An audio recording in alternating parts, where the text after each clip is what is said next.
Welcome back. You're watching In the Upper Room with Shauna and Michael. We are glad to be here this evening. And what you just saw was a video shot yesterday.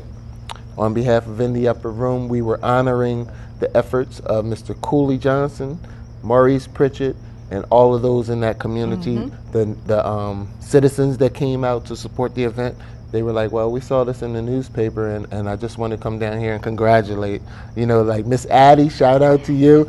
Sorry I had to catch you on the telephone, but you were talking good stuff, and I thought that it needed to be heard.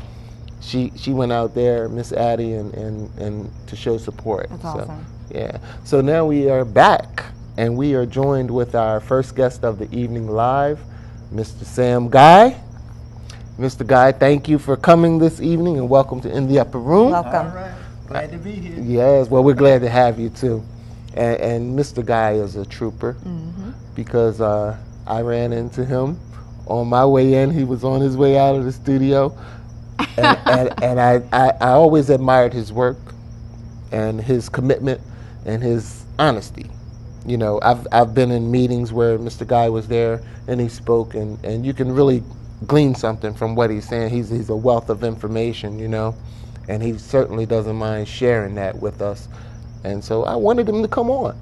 You know, like you said, we want to have a conversation. Well, thank you for coming back. We appreciate it. All right. One of the things that we were talking about during the break really piqued my interest, and you were talking about how a lot of the information that you've learned over the years, and I'll let you take it from there. Right. I've spent a lot of time in school getting formally educated. And I learn a lot just from reading things. And because I learned early on in life that I was going to be in leadership roles, I recognized that you have to continuously learn, and you have to fill your brain up with stuff you need now and stuff you might need later. And so a lot of times problems will come up, and I may have read something about it 10 years ago, and I know where to go get the answer if I don't already have the answer. Right. So that's kind of why I believe in investing in education, and I'm a firm believer in it, and you should never stop learning in some way, shape, or form. You know, Mr. Guy said something that was very poignant, and it brought back something that I read. Albert Einstein, who was famous for his intelligence, he once said, why memorize something that you can look up? You know what I mean? So, that's right. So our brain is better served, I believe, by making mental bookmarks. Right. So I'm right on point with him, what he's saying. But the way that you, the statement that you said during our break was, do you think I learned all this from me? I didn't learn all it from me. That's I learned it for, you said I learned it for somebody else who might need it. Yep. And you said there's no way I could possibly use everything I learned. Yeah, I can't. I really can't. But it comes into play. People walk up, and sometimes you can take something from over here and apply it over here. Right. So we live in this world where people segment. You know, I study government. Another person, I study math. Another person, I study law. But in reality, it's like those circles, the Olympic circles, where they all overlap. Yep. Nothing is segmented like that. Even as people, we're not segmented like that. Yeah. You know, everybody's black, white, red, green, Jewish, Baptist. We all overlap in this world that we live in. And so the solutions are in the overlap. Yes, I agree. That interdependence that people don't accept as reality, you know? Absolutely. Mr. Guy, you mentioned that you knew very early that you would be in leadership positions. Tell me about that transition, and tell me about how young you were when you came to that realization. That's a great question. Well, I was a point guard in basketball. What does that mean? That means that he is one of my brethren, because I was a point guard in basketball. All right. So it means you set the action, you set your players up, you run the action. Gotcha. Okay. yeah, so Thank it's you. like the quarterback, the equivalent of a quarterback in Still football. sports references, but go on. Yes, okay, the equivalent. You touch the ball first. It's like being the CEO Of the team. That's right. Gotcha. All right. Okay, you're the coach on the floor. There you go. Because once the clock is ticking, the coach really isn't involved in the game any longer. The coach, if the coach needs to communicate something, they got to communicate it through you to the rest of them. So you have to know everything they're supposed to know in addition to what you're supposed to know, because sometimes you got to get them in the right place or get them to do the right thing. Okay. So it's a leadership position, clearly, without a question. And I've always been a point guard, and I started to have a high school coach that actually said, I'm going to give you 1 timeout per game, which is saying that they're trusting my judgment that I can feel and sense when we need to stop things. See, that's in the coach's domain. So that's when you start learning that folks are looking to you for leadership. Right. Adults are as a young person. As a soccer player, when I played soccer in high school, I was a captain in my first year on the team. I was a captain, which that normally doesn't happen. No, it doesn't. No. And so you start to learn, and then I went to the Naval Academy, and that was leadership training. And then as I progressed through life, and I start to realize that a lot of times people would look to me for leadership or direction or vision, and then you just accept it and you roll with it. But you also realize there's responsibility that goes with it. And part of that responsibility is knowledge, acquisition of information, paying attention to what's going on in the environment, because now people are depending on you. And so you're trying to make sure that you exercise those leadership responsibilities properly. And if you make a mistake, it'll be a mistake not because you didn't try to prevent it, Right. but everybody makes mistakes. Yeah. This may sound off the wall as a question, but do you feel that there is an order to the qualities of in a leader? Like, say for instance, one quality may be accountability, another one may be ingenuity, Right. or whatever. Is there sort of like A hierarchy. a hierarchy? That's the word.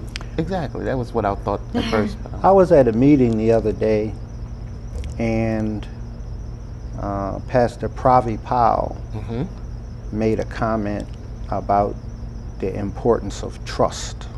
Okay. So certainly that is a component. And he mentioned character as a component. And there are other components, and it's all context-based, right? But trust really struck a chord with me, because sometimes people really need to have a sense that you can get them to success. Because leadership means that there's a mission or a goal, some purpose. Yeah. And I'm not trying to follow anybody who I know has no chance for success. Yeah. So I think that trust is critical. And if you can get enough trust, people will follow you blindly, which then that means you even have more responsibility, right. not less. Right. Yeah. Yeah. Because sometimes when people obtain, this is my opinion, I believe sometimes that when people obtain the trust or feel like they've earned the trust of the people, and like you said, the people are willing to follow them blindly, instead of accepting more responsibility and becoming more accountable, they tend to slack off because they feel that they have nothing to prove. This person will listen to whatever I tell them. And they lose sight of the direction, Believe in blind trust. Right. Even when I run for office, and I have people who I know believe in me and support me, right, and I give them information, right, and they say, well, I don't need that. And I say, look, I need you to read this, right, or look at this, right, so that in the event you're talking with somebody, you can explain to them why beyond just your personal situation. Yeah. Because it's not good enough to me for a person to support you because you personally help them. That's Right. nice. Yeah. But if you're talking about everybody's interests, Yes. then they need to have a little bit more reason than that. Right. You know what I mean? Right. Right. Because that's kind of the problem with our community right now. We get bought and sold Absolutely. in the sense that a person gives you $1 and now, you know, you support them for the rest of your Right. life. Yeah. Yeah. And that just Yeah. doesn't work for me. I'm not Exactly. comfortable with that. And you know what? That makes me, hearing you say that makes me even more comfortable sitting here with you, because I don't have that problem. You know, I thank God I'm only bought and sold by one, and that's the blood of my Lord and Savior. Right. You know, because man can't buy me. You know what I mean? Well, Mr. Guy, was there anything else that you wanted to discuss this evening that we didn't touch upon? It was nice to visit with you. I think the last time I was here was with Dottie Neal Yeah, herself. I think so too. All right. Because I've been coming on this set since the 80s. Yes. And I remember being on with Dottie many times, so I'm glad to be back and visit with you all. I just tell people I'm running for office. I put a lot of information out there. Tell City them what Council office. in the 1st District. That's what I'm running for. All right. I believe that I'm highly qualified, objectively, by whatever standards you want to use. I've been an at-large council person. I've headed up the NAACP. I've practiced law, and I've done a number of other things. I've taught. I've been a government employee. I've been in the military. And so I believe I'm highly qualified. I have a commitment, because my life is going to be all right whether I care about anybody else or not. So my reason for caring about other people is my commitment to care about other people. That's how I was raised. I was raised by 2 old school Howard High School graduates. Okay. Back in the day, the real deal, back in the day. That's who raised me up. So whatever's wrong with me is my fault. Whatever's right with me, I thank them for that. That's and awesome. And the third thing, besides being highly qualified, committed, I'm effective. And effectiveness is measured by results. And so I have results. I've been on this earth, and I can take people on a tour or point out my contributions and show them to them and demonstrate them. And I need my community to understand that we have to value that. Because if we don't value people obtaining results, then what do we value? Right. That's good. That sounds like a call to consciousness. Well, Mr. Guy, we want to thank you so much. We're going to let you get home Thank and get you. some rest. All right. Thank you Thank for you coming for back having on. me. We appreciate It's it. really a pleasure to have you back on the program. Thank you. All right, you take care. Glad to be here. We'll be right back with more of In the Upper Room Outreach Ministries.